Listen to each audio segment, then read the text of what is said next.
We historically have always been and continue to be a net donor county. We have no control over the retirement contribution and what's been laid at your feet of having to now contribute to your own retirement. That's a legislative mandate and dictate. We have no control over merit pay. You know, that's the most frustrating thing. I had a nice conversation. I went across the street before this meeting and chatted with a number of you. And I asked some of the teachers, hey, what's bothering you? And the one thing that came out was merit pay, retirement contribution. And I looked at this teacher, who was a very nice lady, and said, you do understand, we don't have any control over any of that. The legislature controls that. We have no control, unfortunately, over our healthcare costs. We've done our best to maintain our benefit levels. We're continuing to try to fight to maintain our benefit levels. I can tell you, we're like a little boy with a finger in the dike. We're holding back a flood. We're losing that battle the same way pretty much every employer in the state of Florida and this country is losing the battle. Our healthcare costs continue to escalate dramatically, and it's very, very difficult. We don't have any control over Common Core. You know, a lot has been put upon y'all with regard to your additional training requirements with Common Core. We're trying to get our workforce, our teachers up to speed on the new requirements. We don't control that. That's a legislative decision. They've decided to adopt the Common Core standards along with 47 other states in this country. And by the way, 47 other states are going through the same pain and trying to adopt to those Common Core standards. And the last thing is we don't control, and I've already said this, I'm being repetitive, the revenue, the millage, or the sales tax rates. So I want to thank you all for coming down. I genuinely am looking forward to hearing your comments. This is a collaborative process. I think that's a very, very important point. I'll make you a confession. When I got on this board 3 years ago, I didn't know what that meant because I didn't understand the difference between collective bargaining and collaborative bargaining. But we're trying to collaborate with you. We're trying to be transparent. If there's any information we don't have that we can share with you, let us know and we'll share that information with you. And eventually we'll get there, and hopefully we'll get there in a way that meets your satisfaction as well. Ms. Golden. You know,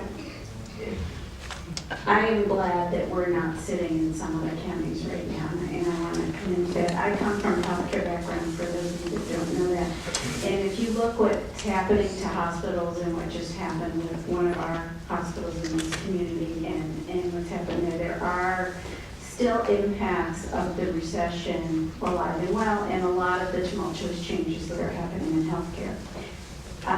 You know, that said, with that in mind, I'm looking at balance in the budget, and not only for this year, but for years going forward, because we don't know what's going to happen with some of these things that the taxpayers have voted on. And I'm on the west side of town, and we have tremendous growth. And I have right now on my screen the 5-year projections in the schools. And I can tell you, I need 2 more schools that aren't on this list. And so that is another component that as we're not only working within this year, that we have to be forward thinking about. Digital curriculum is another thing. You know, after seeing the impact, even in the short few weeks of the pilot program, I think it's truly tremendous, the promise of what that can bring us. But with that promise comes a very high price tag, and we know that. So all of these things have to be balanced as we move forward and look at this. But our core is the team. I mean, none of the hardware works without the core of the team, and the heart of our team is our teachers. And I think the chairman said it well when we all appreciate you very much, but we just want to make sure that as we listen to comments tonight, that you know, I wanted you to know what some of the perspectives are that I'm looking at on the horizon as well, and how do we balance, you know, the decisions we make today for planning for the future at the same time, and protecting us at the same time. Ms. Moore. Mr. Collins, I do have a couple of questions for you. Thank you for addressing those. And while you're coming back up to the lectern, I just wanted to thank the superintendent. On a couple of the cost increases and things that we did add, this is the first year I have ever gone through the first students to school and not had a complaint from a high school parent about the guidance process and their schedules. And so that increase to our guidance teachers bill will occur this summer. From what I'm hearing, and hopefully the teachers out here are hearing as well, it was quite successful, and hopefully the students had an additional week or two of learning instead of sitting around waiting for a schedule change. The digital pilot was very innovative. We didn't see other districts being able to do that, and I know there was some data already coming out of Corey High School that I saw today. It was a remarkable drop in discipline referrals because the students are so engaged now that they have their laptops, and so I'll be following that. So at this point, very, very pleased. Again, we have to be concerned with the digital mandates coming from the state, that we go through the process in the most economical, efficient way possible so we can save money for our teachers and not be forced for lack of funding or another unfunded mandate from Tallahassee when we hit 2017 that we don't have the money, and what are we going to do? We're required to go 50%, and Dr. Jenkins wants to go 75% of the curriculum given digitally. The question that I have for you is on that one chart. Well, actually, all the charts with the teachers sitting here, I think it was challenging, and I've seen this presentation many, many times. And where do you reflect in all of this? Because I know we've offered raises. There's a raises for that's already been approved and ratified by classified, and then of course administrators, and we're waiting to get a contract signed with the teachers. Where do you reflect this in the presentation? Where do you show that increase that's going out in salaries?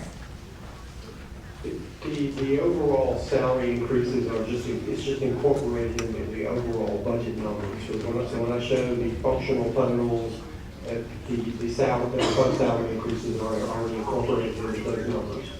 Well, maybe it would be helpful if we, in other words, the board members feel if we could, and I know it's difficult because as the district's growing, you can't just give a base number. If we have more students, we've obviously hired more teachers.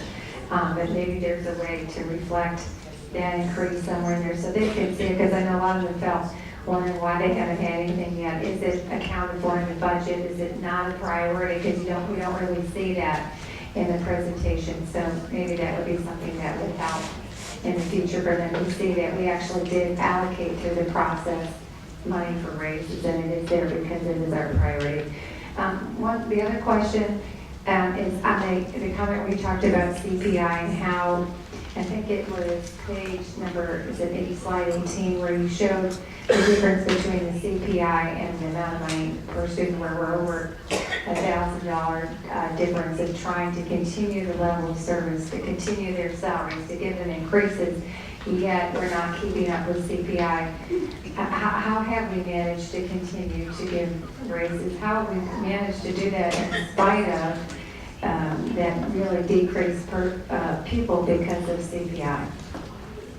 Several ways. If you recall back in 2008-9 fiscal year, the board made substantial recurring adjustments to recurring costs to the tune of an excess of $70 million. So in order to get your budget back in alignment with the planned recurring revenues, this board made some substantial reductions and across the board in many areas to the tune of, like I said, in the excess of $70 million. We have continued to hold fast on many of those reductions and to continue to operate more efficiently. We continue to try to, in all of our departmental areas, take as much advantage of our technology as possible and keep our costs down. So that's how we've been able to sort of keep pace by not expanding at the rate that the consumer price index has. All right, thank you. And I'll reserve any comments over here from the teacher's side. Thank you. Ms. Flynn. Thank you, Mr. Chair. I want to thank everyone for being here. You're the ones who really pay attention to what's going on, and I appreciate that. So one of the comments I'm going to make is probably you all know this already, but if you're not, I found it to be very eye-opening when I first became a school board member, was just what that budgeting cycle and funding system meant. So that the legislature passes a budget or an allocation, and then I guess we pull it down monthly, but then there's these different times of the year where then they, what is it, the revenue conference that says exactly where they are, so if it's under, over, they adjust it.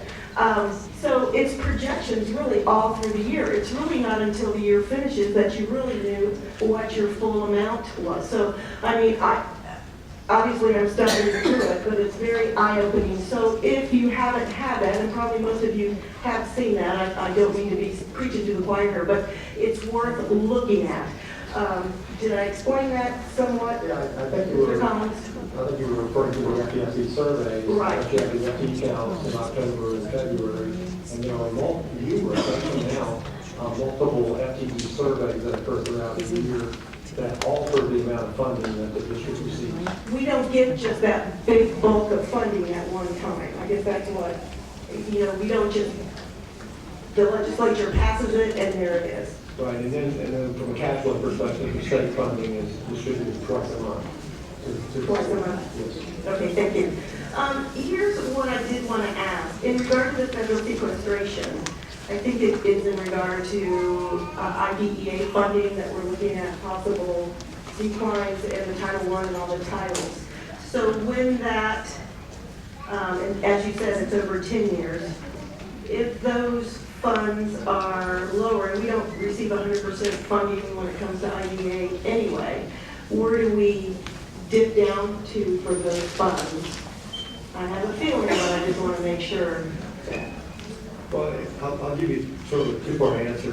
There are planned increases in state fund or federal funding in some of those programs, but there are reductions in the planned growth in the expansion of those programs. So even though every year there's going to be a reduction, the reduction is really over what the planned growth is going to be. But there will be an impact on each one of those programs, Title I, IDEA, and all of the federally funded programs. And so we will just have to continue to try to operate as efficiently as possible in those areas. And then we will have to start prioritizing which of those services may have to be shifted over to the general fund if we want to continue some of them. So if we have to reduce something every year, we may have to shift it. So are you anticipating that though? Yes.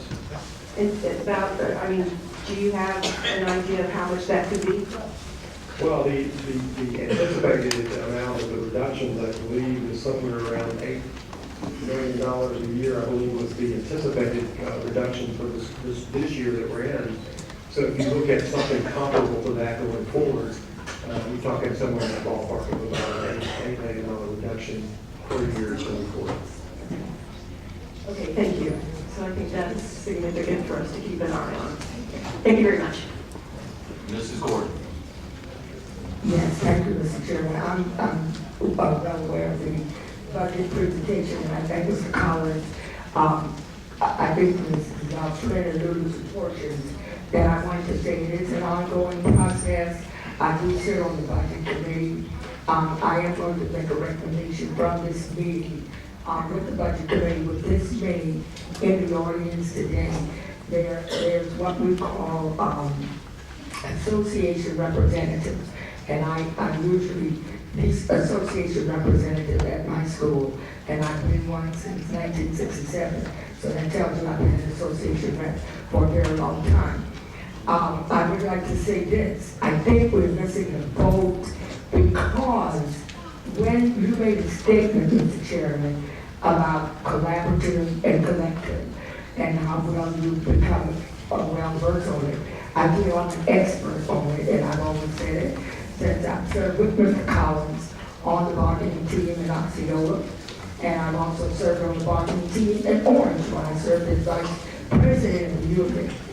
I really want to say to the board, and I've said it before, I would like to even say to the audience, when you do not understand the process of collective and collaborative bargaining, and the leadership doesn't totally understand it, then this is what you get. You are teachers. You really need to be home. That's what you have your persons there for. It is very important that you are very informed from the time. Can you put that slide up and then you can come back to the remaining action? There's one slide that's very important. And if you're not following this, your leadership needs to follow it. And collaborative bargaining is not confrontational. It is confrontational in the back room. It is confrontational behind closed doors. When we took up collaborative and collective bargaining and got rid of collective bargaining and went into collaborative bargaining, we expected the union and the board team to bring us back something that we could vote on. When we did that, we never had to have you out from your homes. All of us gotta go in the morning. Some of us are on the road at 5, 5:30, 6 o'clock. I'm on the road at 6, trying to get to my job by 6:30. Collaborative bargaining would not allow us to do this. The reason why I'm saying it is very important that you become involved with the budgeting process. Go back when you started in March and April, February. Can you pull that back up? It's like the first, second slide. I can't, it's hung up, I can't. Okay, it's hung up, don't worry about it. I think you saw it. That's when you have got to get involved. There must be, within this process, Mr. Chairman and board members, that we have got to include a meeting with the association rep so that they can have a voice as to the process, because with the budget committee, which is not the collaborative team, the budget committee doesn't have anything to really do with that. The budget committee we have 2 representatives, generally from the board, and then we have 2 from the OSBR and CTA. The meeting needs to be taken probably to the teachers and the OSBR staff and association rep so that they can understand the process. You're supposed to go in the back room, wheel and deal, knock out, drag out, then come and bring us what you want. When you walk out of that room together as a collaborative team, you're saying to CTA, OSBR, and this board, this is what we want. We're not totally in agreement with it, but we must move on with our lives, and this is what we're going to settle on. If we're going to get into confrontational, collective bargaining on this budget, it becomes a process where I'm against you, you're against me, and we're constantly arguing with each other, and nobody gets a salary. I am a teacher. I want my salary. I expect my union to negotiate my salary. I expect my union to come to me in a timely manner so I can be home at night preparing for the children that are young adults that need us in the morning.